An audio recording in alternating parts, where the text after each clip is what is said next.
Hello बच्चों, एक बार फिर से आपका स्वागत है इस बढ़िया से चैनल पे जिसका नाम है फिजिक्स की दुकान। आज मैं एक बहुत ही कन्फ्यूजन टॉपिक के बारे में बात करने जा रहा हूँ जो कि मैग्नेटिज्म एंड मैटर के चैप्टर का है। यहाँ पर 3 टॉपिक लिखे हैं: magnetisation intensity, magnetising intensity and magnetic susceptibility. इसमें आपको बहुत कन्फ्यूजन होता है, इसलिए हम लोग आज इस टॉपिक के बारे में चर्चा करेंगे। देखिए, सबसे पहले लिखा है मैग्नेटाइजेशन इंटेंसिटी। मैग्नेटाइजेशन इंटेंसिटी क्या होता है? ये होता है ability of material to get magnetised. इसे हम कहते हैं मैग्नेटाइजेशन इंटेंसिटी। इसे हम लोग आई से डिनोट करते हैं, और आई इज इक्वल टू जो होता है वो होता है capital M divide by V. Capital M यहाँ पे मैग्नेटिक डाइपोल मोमेंट है और वी यहाँ पे वॉल्यूम है। अगर हमारे पास कोई एक मैग्नेट है जिसका जो area of cross section A है और लेंथ एल है, तो उसके लिए हम लोग मैग्नेटिक डाइपोल मोमेंट मान लेते हैं, स्मॉल एम इंटू एल लिख देते हैं, जिसे हम लोग पोल स्ट्रेंथ इंटू लेंथ कहते हैं। और वॉल्यूम को हम लोग लिख सकते हैं एरिया इंटू लेंथ। लेंथ से लेंथ कट जाएगा तो ये एम अपॉन ए आ जाएगा।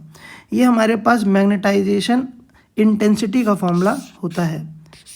ठीक है, उसके बाद अगली बात आती है हमारी मैग्नेटाइजिंग इंटेंसिटी की। इसे हम लोग क्या कहते हैं? ये होता है ability of solenoid to magnetise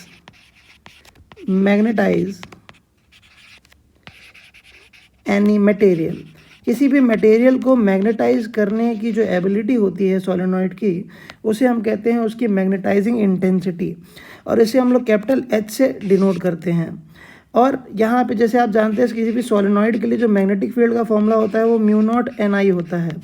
और किसी भी चीज़ में जो मैग्नेटिक फील्ड आती है वो करंट एलिमेंट की वजह से आती है, करंट वाली चीज़ की वजह से आती है। तो जो इतना टर्म है एन आई, यही होता है हमारे पास मैग्नेटाइजिंग इंटेंसिटी। तो एच इज इक्वल टू हो गया एन आई। ठीक है, उसके बाद अगली बात आती है मैग्नेटिक ससेप्टिबिलिटी। इसको बोलने में ही बहुत दिक्कत होती है तो समझने में भी दिक्कत होती है। ठीक है, तो हम लोग देखते हैं मैग्नेटिक ससेप्टिबिलिटी क्या होती है। यहाँ पे मैग्नेटिक ससेप्टिबिलिटी की अगर हम लोग बात करें तो ये रेशियो होता है, ratio of I to H. यहाँ पे आई हमने क्या बताया? मैग्नेटाइजेशन इंटेंसिटी, और एच क्या बताया? Magnetising intensity.